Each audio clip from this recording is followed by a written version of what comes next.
Assalamualaikum warahmatullahi wabarakatuh.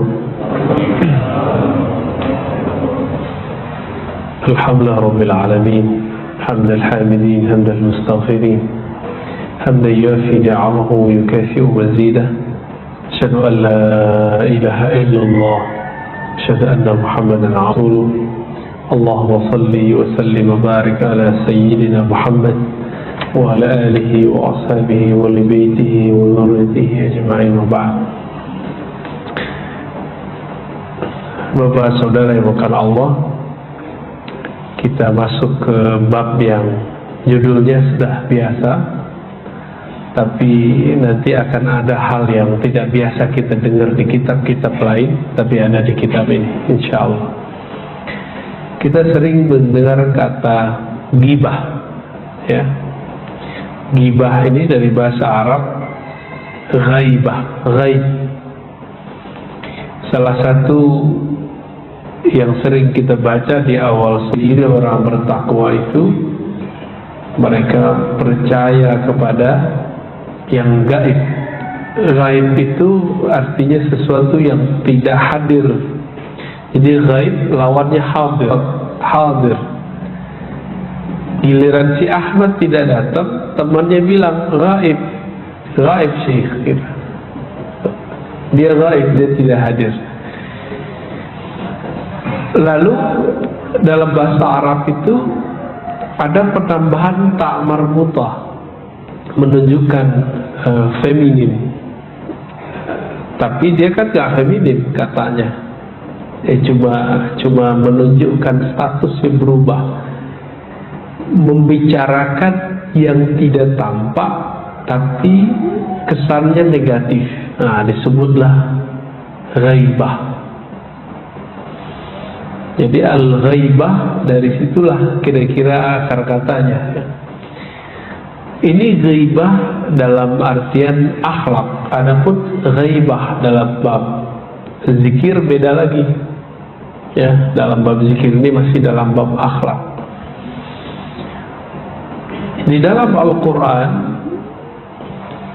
surat yang sering kita baca, Al-Hujurat misalnya, itu ayat 10, 11, 12, itu kan berbicara tentang adab, bagaimana kita berinteraksi dengan makhluk.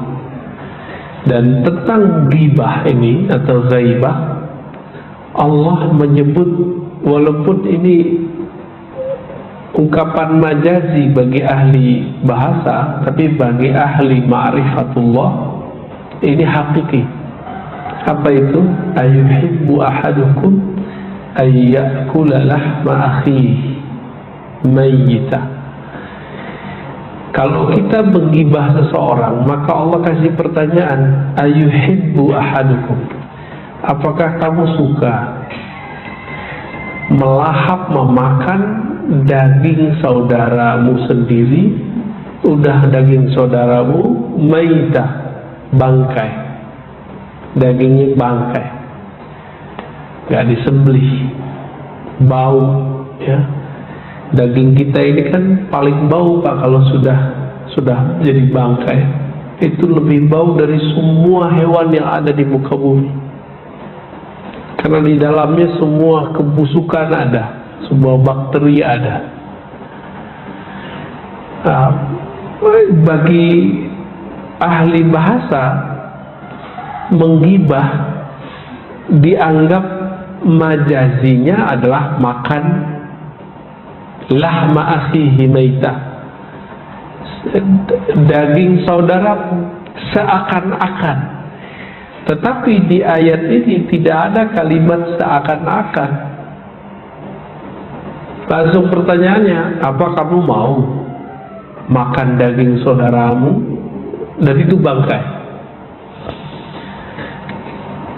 Saya sudah pernah menjelaskan pada bab taubah bahwa dosa itu ada tingkatan. Dosa orang awam itu, bagi orang awam, dosa fisik. Lalu ada dosa orang yang khawas, yang spesial, itu dosa kolbu. Jadi atau pikiran jorok, hati mulai tidak benar, itu disebut dosa juga, tidak terlihat oleh kasat mata. Lalu ada khawasul khawas, para wali-wali Allah yang besar, yang tinggi, itu mereka yang dianggap oleh level 1 itu taat, itu bagi mereka dianggap dosa. Contoh, seorang imam namanya Sari Sakti, dia punya toko di pasar. Semua tokonya terbakar, toko orang di sana, kecuali toko dia. Lalu ada anak buahnya ngabarin, wahai Tuan, semua toko terbakar kecuali toko kita. Apa kata dia? Alhamdulillah. Alhamdulillah kalau bagi orang awam itu baik gak? Kita bersyukur, alhamdulillah, orang banjir semua, orang kebakaran semua, saya enggak. Alhamdulillah, ini secara orang awam. Jadi ternyata kalau diusut, coba lihat, dia baca alhamdulillah, dia bersyukur di saat orang lagi susah. Ini punya perasaan ini orangnya, punya batin nggak sih dia orang ini? Itu kan nggak ada perasaan orang begitu. Karena tidak ada sisi kemanusiaannya, tapi dia poles dengan keagamaan, dengan lafaz alhamdulillah, terkesan soleh, taat. Taatnya orang awam ini, syukurnya orang awam ini dosa bagi orang yang khawasul khawas, dosa bagi orang yang sudah level wali. Sari Sakti baru selesai baca alhamdulillah, langsung dia merasa bersalah. Loh, kok saya baca alhamdulillah? Semenjak saat itu sampai 30 tahun, 40 tahun dia beristighfar karena tidak punya perasaan kepada orang. Apa kata dia? Inni la astaghfirullah arba'ina sana. Aku taubat kepada Allah, minta ampun kepada Allah 40 tahun. Kenapa? Karena alhamdulillah, karena aku pernah mengatakan alhamdulillah bukan pada tempatnya. Ini sahabat-sahabat Allah, ini mau dekat pemilu. Sebentar lagi orang akan takbir untuk membentak orang yang beda partai dengan dia, beda pilihan dengan dia. Takbir boleh nggak dipakai untuk itu? Gimana? Yang pro sama partai PKS, pro partai P3, apalagi partai Islam, PKB, apalagi partai Islam. Ada gelora ya baru ya. Wah, nanti perang takbir kita, Pak. Masyumi, reborn, ada yang baru. Saya nggak bisa bayangin ntar kalau semuanya bertakbir, kan bingung kita nanti. Ini takbir yang mana mau diikuti? Ya. Jadi maksud saya sederhana, Bapak Ibu, saudara sahabat karena Allah, jangan tertipu oleh simbol-simbol. Satu. Yang kedua, berislam itu bukan dengan kita mengucapkan kata-kata tadi. Berislam itu lebih basic daripada itu semua. Islam itu di kolbu kita, bukan di lafaz, Pak. Emang kalau orang baca subhanallah langsung jadi muslim? Enggak. Langsung islami? Enggak. Arabi sih iya. Jadi kita akan membedakan itu. Ketika para sahabat mereka bertakbir kenceng-kenceng, Nabi tegur, irba'u ala anfusikum. Slow down, ya. Cukup diri kamu yang berteriak. Allah kan nggak tuli. Kamu memanggil sesuatu zat yang maha mendengar dan tidak jauh, yang tidak tuli. Saya tidak bisa bayangkan itu. Seandainya tahun-tahun kemarin itu Rasulullah hidup, kira-kira gimana, Pak?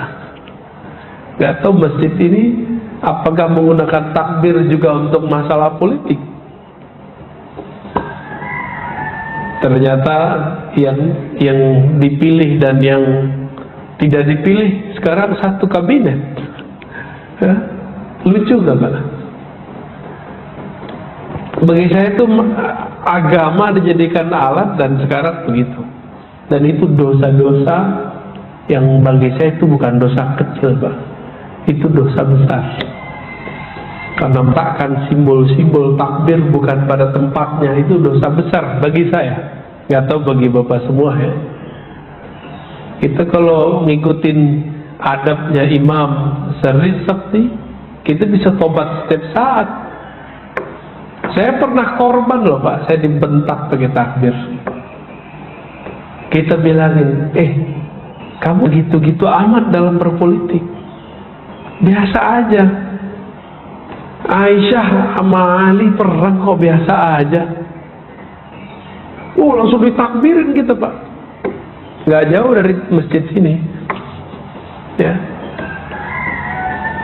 Itu terakhir saya ngajar di situ. Sebelumnya kejadian juga kita jelas tentang kalau menentukan bulan, lihat bulan. Dibentak juga ada aki-aki.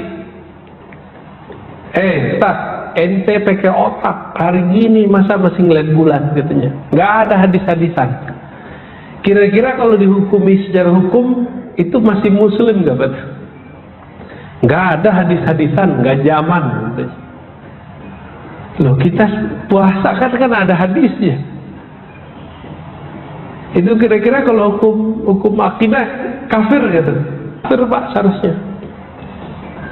Coba saya nggak bentak dia pakai takbir Pak. Kita stop aja dia. Udah Pak cukup. Karena kalau dia terus-terusin bisa tambah kufur. Nah ini akhir zaman ternyata ini. Ya, akhir zaman ini.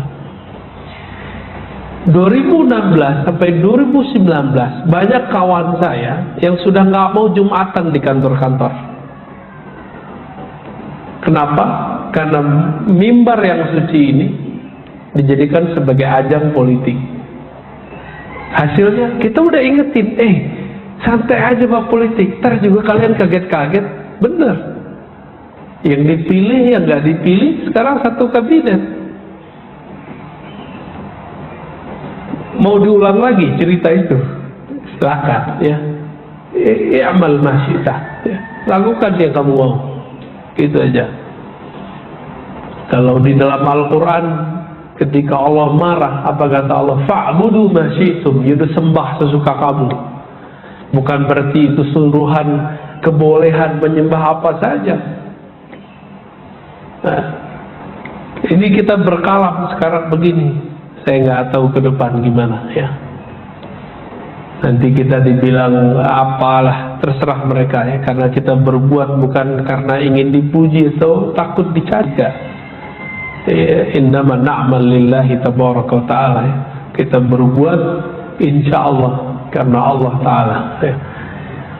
Suatu kali Imam Junaid disebutkan di kitab ini, di bagian belakang, menceritakan ra'aitu faqiran alaihi athar al-ibadah. Satu kali aku melihat ada seorang yang fakir miskin, sepertinya rajin ibadah, tapi suka minta-minta. Wa faqultu fi nafsi, lalu aku berkata-kata dalam hatiku, launa anna hadza amila amalan yasunu bihi wajah kana ahabba ilaih. Coba kalau orang ini mau kerja aja badannya kan masih kuat, pasti dia nggak perlu minta-minta. Dia menggunjingkan orang itu tapi cukup di hati. Bapak masih ingat siapa Imam Junaid? Siapa Junaid? Junaid ini imam wafat tahun 297 Hijriah. 297 Hijriah. Gelarnya Sayyid Taifah, pemimpin para ahli tasawuf. Tahun 297 sudah ada istilahnya pemimpin sufi. Berarti sufi itu sudah ada Syria. Ketiga Hijriah disebut salaf gak? Salaf, berarti salaf itu di dalamnya ada sufi, ada imam mazhab. Tapi mereka itu hari ini yang dibantah oleh kelompok-kelompok yang bakal menjadi khawarij masa depan. Lalu mereka mengatakan tidak ada sufi, sufi zindik, sufi khurafat, ya. Dan yang paling lucu itu apa? Imam Junaid ini kan gurunya Imam Asy'ari, ya, gurunya Imam Asy'ari, ilmu kalam yang sudah Ahlus Sunnahkan. Jadi saya diejek-ejek oleh mereka, ya saya nggak merasa diejek, merasa ketawa. Jadi mereka ngutip pengharaman Imam Syafi'i terhadap ilmu kalam. Apa arti ilmu kalam? Tetapi mereka menerjemahkan ilmu kalam itu filsafat. Loh, dari mana kesamaan kalam dengan filsafat? Gak ada. Jadi Imam Syafi'i itu melarang orang belajar kalam, karena ilmu kalam di zaman Imam Syafi'i itu adalah ajaran akidah Mu'tazilah yang menolak takdir, dan mereka mendahulukan akal daripada kitab dan sunnah. Menyebut ajarannya kalam. Tapi setelah seabad, kata kalam berubah menjadi kalam yang sudah Ahlus Sunnahkan. Sebagaimana dulu fikih itu ilmu yang dulu dipopulerkan oleh Imam Abu Hanifah, yang disebut ahlul ra'yi, bukan ahlus sunnah, bukan ahlul hadis. Tapi belakangan sekarang menjadi tren ilmu fikih, ya kan? Nah, kira-kira seperti itu. Imam Junaid ini dia punya ilmu, satunya ilmu hadis, dan ilmu yang paling terkenal dari beliau adalah ilmu tasawuf. Ilmu tasawuf ini, kata mereka, bukan dari Rasulullah. Loh, katanya kalau ada salaf aman. Giliran salafnya kita majuin, oh dia nggak mau terima juga, ya. Oke, apa yang kejadian pada beliau? Falamman saraftu ila baiti wa syara'tu fi wirdi saqula alayya fi jami'a anwa'ihi fanimtu anha faraitu dzalika al-faqir qad ji'a bihi ala khawan wa qila li kull lahmihi faqad ikhtabta, ya. Kalau diterjemahkan secara bebas, ketika aku pulang sampai di rumah, biasanya Imam Junaid ini kalau nyampe ke rumah bukan mau tidur, Pak. Kalau kita pulang mau ngapain? Mau tiduran deh, mau nonton, mau main handphone. Nah, ini beda aja. Di zaman itu belum ada smartphone. Maka beliau radhiyallahu ta'ala anhu kemudian memulai membaca wiridnya. Saqula alayya jami'a anwa'i. Tapi kok bacanya berat? Biasanya bacanya nikmat, kayak orang melahap makanan. Ini baru mulai istighfar sudah berat, mulai syahadat sudah berat. Ada yang bisa konsentrasi. Lalu tertidurlah beliau. Ketika tertidur, tiba-tiba ada yang datang membawa, ya, orang ini, ada bangkainya, terus apa katanya? Kul min lahmi faqad ikhtabta. Ini ada daging bangkainya orang yang kamu omongin di hatimu itu, makanlah dia. Lalu Junaid ngerti fikih. Dia fikihnya fikih Imam Tsauri. Fikih Tsauri sudah nggak ada, Pak, sekarang, ya. Sufyan Ats-Tsauri, ya. Ada yang mengatakan dia pakai fikih Ishaq, ya. Indama qultuhu fi nafsi. Aku kan cuma bergumam dalam hatiku, belum melafazkannya. Nah, ini untuk meluruskan Karena ibu-ibu, bapak-bapak ini banyak bilang, ini kan kenyataan, yang saya omongin kenyataan, berarti ini bukan gunjing. Lah itulah yang disebut gunjing. Gunjing itu membicarakan sesuatu yang nyata. Kalau enggak disebut fitnah. Ya. Faqila li, lalu dikatakan kepada Imam Junaid, mithluka la yaliqu bih. Orang kayak kamu, maksudnya engkau ini kan wali Allah. Atas di kolmumu ada sesuatu hujatan merendahkan kepada makhluk-makhluk Allah tabaraka wa ta'ala. Berat jadi wali Pak ya? Mau jadi wali? Enak Pak jadi wali, jadi kekasih Allah. Tapi adabnya gitu. Ngeliat pengemis nggak boleh, sedikit pun suuzon nggak boleh. Gimana? Kuat ya?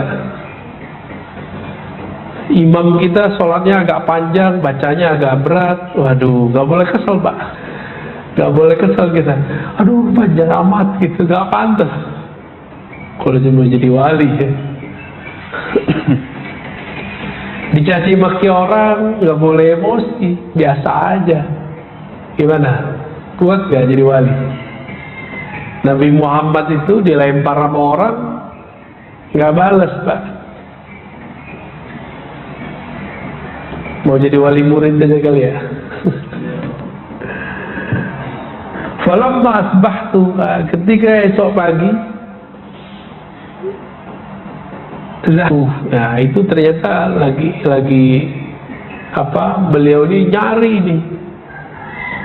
Pagi-pagi dicari sampai ketemulah orang ini. Faqala li, aku mengucapkan salam kepadanya. Lalu dia mengatakan, ya Abul Qasim, ya Abul Qasim ata'ud? Fakultu la.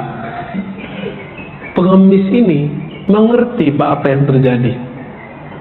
Ketika Imam Al-Junaid mengatakan Assalamualaikum, belum ngomong, orang ini yang tadi dibicarakan di hatinya langsung bicara.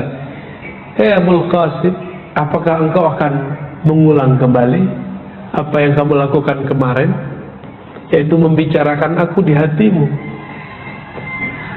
Fakultu la. Lalu aku menjawab tidak. Faqala, lalu Allah mengampuni kami, saya gitu maksudnya, dan engkau.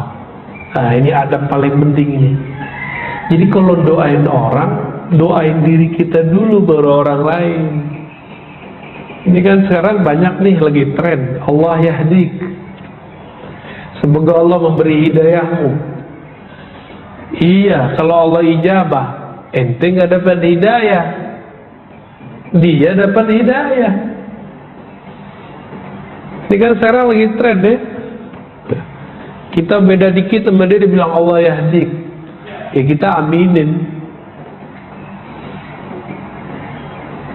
Gimana seharusnya kalau kita lagi beda sama orang lalu kita mendoakan orang itu? Doakan diri dulu baru doakan orang. Allah yahdini wa iyyak, semoga Allah memberi hidayah dan memberi hidayah engkau. Jadi jangan sombong. Itu iblis dulu kan begitu Pak. Iblis itu dulu, malaikat-malaikat ini kan Allah buka kan lembaran Lauh Mahfuz. Karena dari langit ketujuh surga, di surga iblis lagi bertugas beribadah, jaga surga. Datanglah malaikat ya, bertanya, minta doa.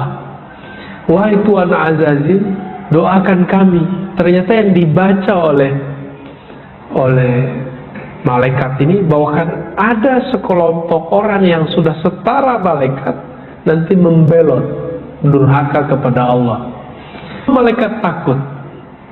Lalu mereka datang kepada malaikat yang sudah setara malaikat, yaitu Azazil yang bakal menanti jadi iblis. Datang ke sana minta doa. Apa kata si Azazil yang lagi jaga surga? Saya doakan ente selamat semua, tapi dia lupa melupakan mendoakan dirinya.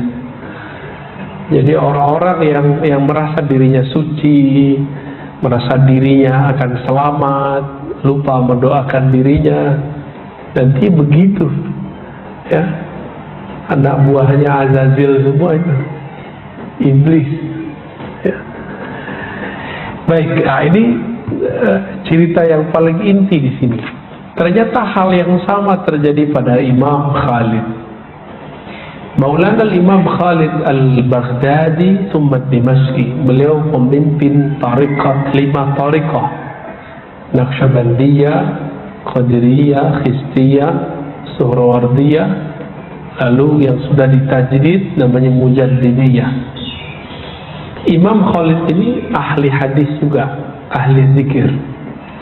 Suatu kali dia lagi tawaf di Masjidil Haram, tiba-tiba ada orang nyandar di satu tiang, kakinya selonjoran ke Ka'bah. Beradab nggak Pak? Saya ngelihat di masjid ini sering nih ada orang lagi khutbah selonjoran kakinya ke kiblat. Itu kalau ngikutin adab nggak beradab gitu Pak. Secara hukum fikih saya boleh negur dia. Kenapa? Yang boleh itu dia mendekap, ihtiba. Ada yang coba contohin ihtiba. Gitu tuh boleh Pak, bagus begitu tuh. Jangan diselonjorin, nggak beradab. Tapi kayaknya sering, apalagi kalau khotibnya beda sama dia, tuh dia selonjorin terus kakinya. Itu nggak beradab sama sekali. Ternyata orang ini ujian bagi Imam Khalid.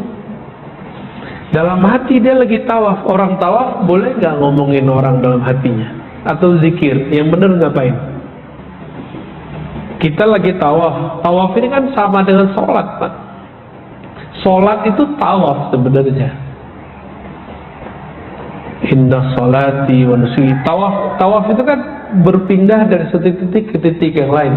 Itu berpindah dari berdiri, takbir, Fatihah, ruku, berdiri lagi, sujud. Itu sama dengan tawafnya badan itu. Tawafnya badan semua naik turun begitulah. Maka jumlahnya 17 kan. Bukan cocok logi loh Pak ya. Emang jumlahnya 17 ya. Emang 17. Maulana Imam Khalid, beliau ini belum jadi wali besar ya, tapi sudah jadi mursyid tariqat Qadiriyah saat itu. Belum jadi mursyid tarekat lain.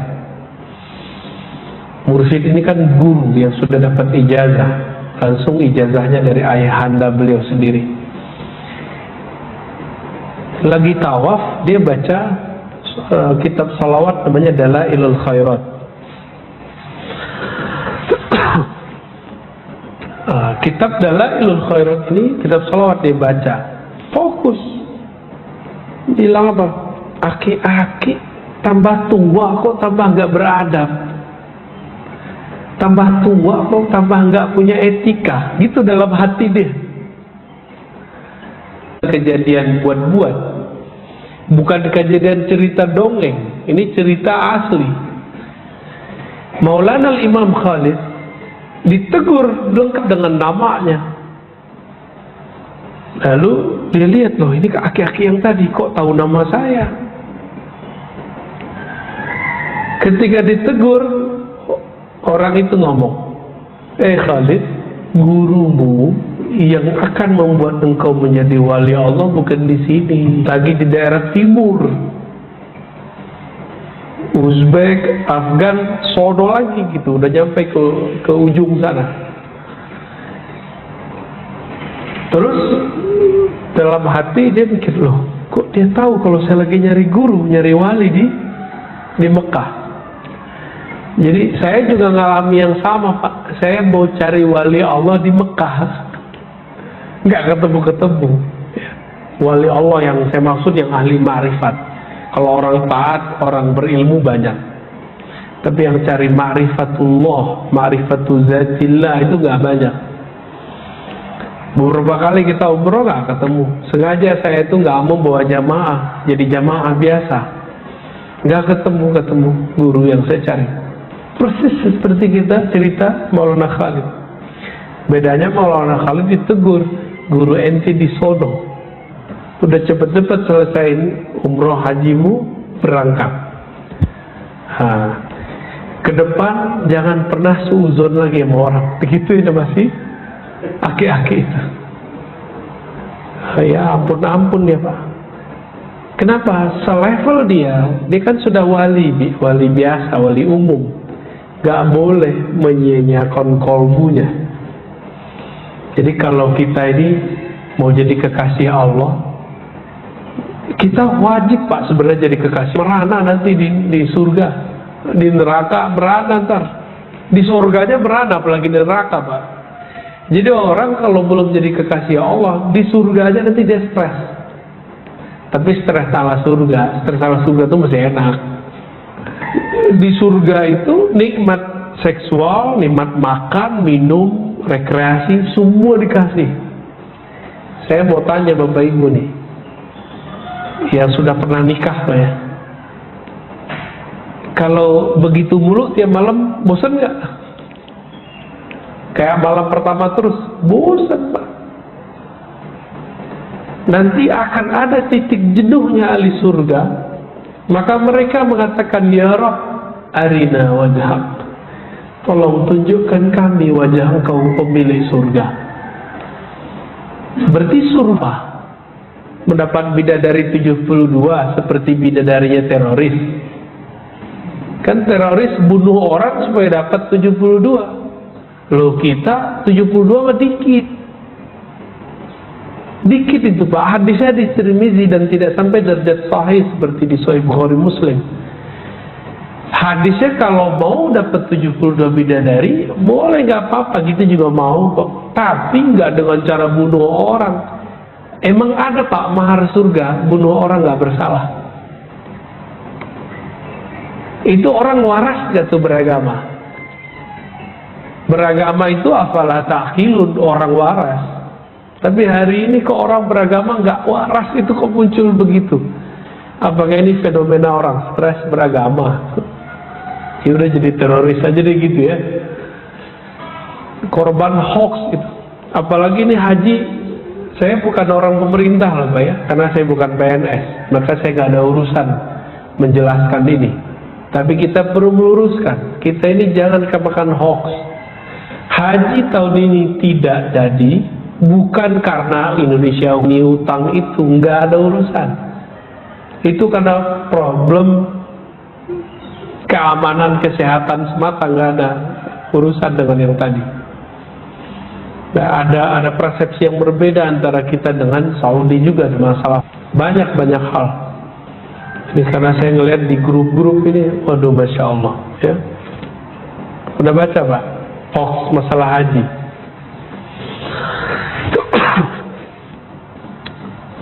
Orang kok suka gitu nyebar hoax. Dan parahnya yang nyebar hoax yang taat-taat ibadah, orang masjid ya, orang masjid yang nyebar hoax. Kita agak sedih dengan fenomena ini. Perlu belajar ilmu hadis Pak, biar gak kena hoax ya. Baik.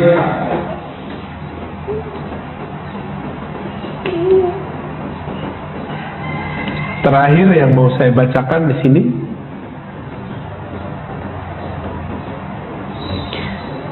dikatakan di sini bahwa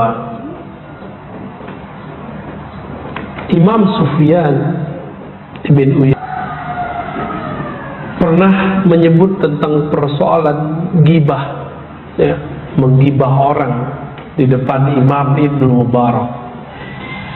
Ibnu Mubarak ini wafat tahun 181 Hijriah, ya, masih ulama salafus saleh.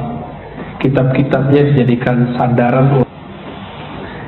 Kata beliau, "Lau tabtu ahadan laqtabtu walidayya li'annahuma ahaqqu nas bihasanati." Kalau aku mau mempergunjingkan orang, tentulah orang yang paling pantas aku bergunjingkan adalah kedua orang tuaku. Apa sebab? Mereka lah yang paling berhak terhadap kebaikan-kebaikanku. Jadi Bapak kalau ngomongin saya nih, itu sholat tahajud Bapak pindah ke saya, Pak. Asik nggak tuh diomongin orang? Ya, ini beberapa hari ini saya dicaci maki terus, Pak. Dan saya senang-senang aja.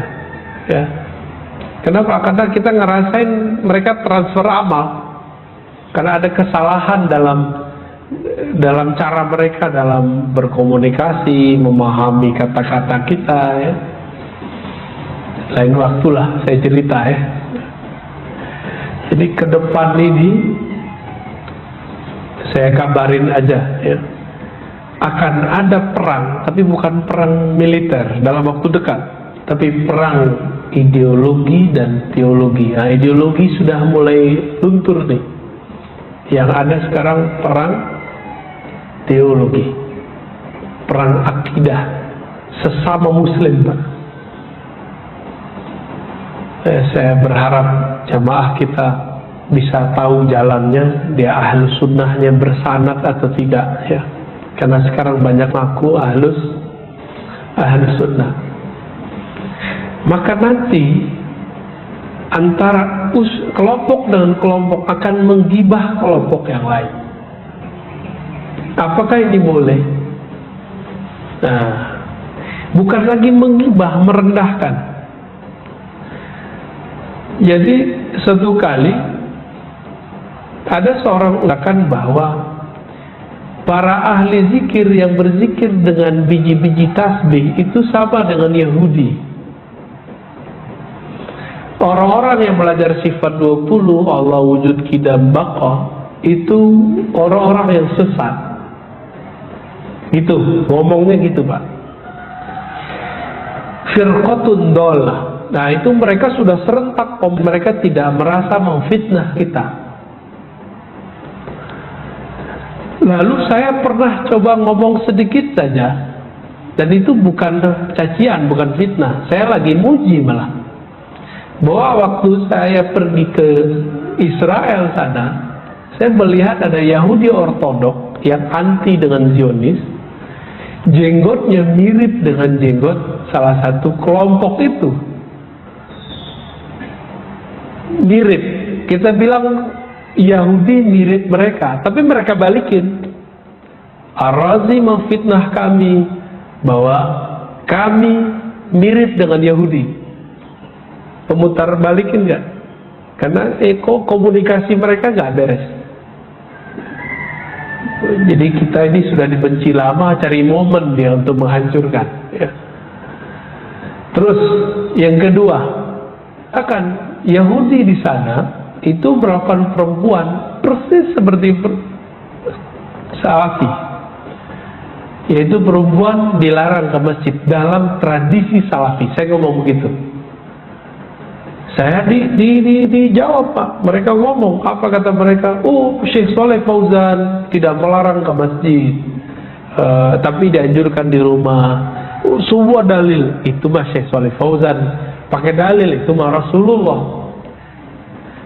Tapi ada nggak Salafi yang mengizinkan istrinya sholat di masjid? Ada nggak, Pak? Coba lihat, kan nggak ada. Walaupun fatwa ulamanya tidak dilarang, nah kita ngomong dari atau ajarannya, tergantung dia milih yang mana. Itu kemudian mereka menyerang kita, ya. Saya jelaskan begitu. Jadi mereka sudah mulai, Pak, setiap hari hampir 1000 kali saya dicaci maki oleh mereka, dan kita nggak merasa difitnah, biasa aja. Kita coba ngomong begitu, itu emosinya bukan main. Saya pegang tasbih, disebut mirip Yahudi, saya nggak marah, Pak, ya.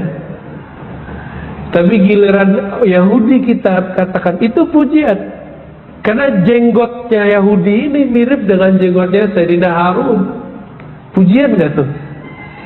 Mereka kemudian memotong video itu dan dijadikan sebagai cara untuk mencaci maki kita. Jadi sekarang ada gerakan caci maki berjamaah setiap hari, ya, setiap hari. Dan saya harap teman-teman tidak terpancing ya, jangan balas mencaci maki lagi, santai aja kita ya. Kita mau balas dengan keilmuan aja. Idfa billati hiya ahsan. Kalau ahli kitab tadi kita harus balasnya dengan baik, apalagi dengan sesama muslim, walaupun mereka nggak baik ke kita, walaupun mereka bilang kita sesat, ya. Antum dibilang sesat loh, pakai sifat 20 nggak mas? Allah wujud kita bahwa ente sesat ente. Pakai tasbih nggak kadang-kadang? Pakai ulah Yahudi ente. Digituin, kita digituin sudah bertahun-tahun, dan kita nggak marah, kita biasa-biasa aja. Giliran kita bilang coba jenggot Yahudi sama dengan jenggot dia, ngamuknya bukan main. Beragama kok kayak binatang buas ya, marah aja mulutnya, nggak ada adem-ademnya. Nah ini yang kita bahas waktu bulan puasa, bahwa dalam diri kita ini ada sifat kebinatangan ternak, ada binatang buas. Kalau ini nggak diberesin, dapat dalilnya dipakai untuk menghujat orang, dalilnya dipakai untuk orang. Karena si ba'iyah, karakter binatang buas yang ada dalam diri saya, diri bapak semua, itu akan menggunakan senjata apa aja untuk mengalahkan orang. Karena si ba'iyah ini maunya ngalahin orang. Kalau fisik, pengen pakai barang apa aja untuk ngalahin orang. Kalau perangnya perang ideologi, perang teologi, pakai dalil, Quran Sunnah dia pakai. Dan yang paling lucu apa? Kita dianggap mengolok-olok Rasulullah. Nah berarti selevel ustadznya itu nggak mau dengerin videonya dari awal sampai akhir. Lalu dianggap kalau mengolok Rasul berarti kafir. Nah ini apalagi yang bahaya. Mereka menganggap diri mereka adalah representatif daripada Rasulullah. Berarti diri mereka ini sama dengan Rasul. Pengkultusan nggak tuh? Ini bahaya Pak. Kalau mereka melarang mengkultuskan kiai, sekarang mereka mengkultuskan pendapatnya sendiri, ustadznya sendiri, pandangannya sendiri. Dan pengkultusan pendapat, pandangan ini lebih bahaya daripada mengkultuskan sosok. Karena kalau sosok itu masih di bawahnya Azazil. Kalau udah mengkultuskan pandangan itu ya sama kayak Azazil itu. Ini bahaya-bahayanya nanti ke depan. Jadi ini baru awal Bapak Ibu yang melakukan Allah. Ke depan saya nggak tahu juga, saya masih bisa kajian di sini ya. Wallahu alam. Tapi kalau ini berlanjut terus ya barangkali nanti mungkin saya beberapa kali gaib ya, tidak hadir di sini. Berarti kita lagi berseteru Pak, seteru asik ya. Baik, kira-kira begitu ya. Saya minta doanya semoga ulama-ulama yang sejati, mereka bangun dari tidurnya, tidak diem, tidak cari aman, tapi mau berjuang mempertahankan Ahlussunnah dan menenangkan umat. Al-Fatihah.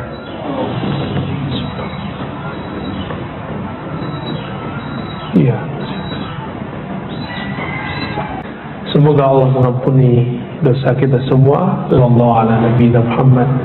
Assalamualaikum warahmatullahi wabarakatuh.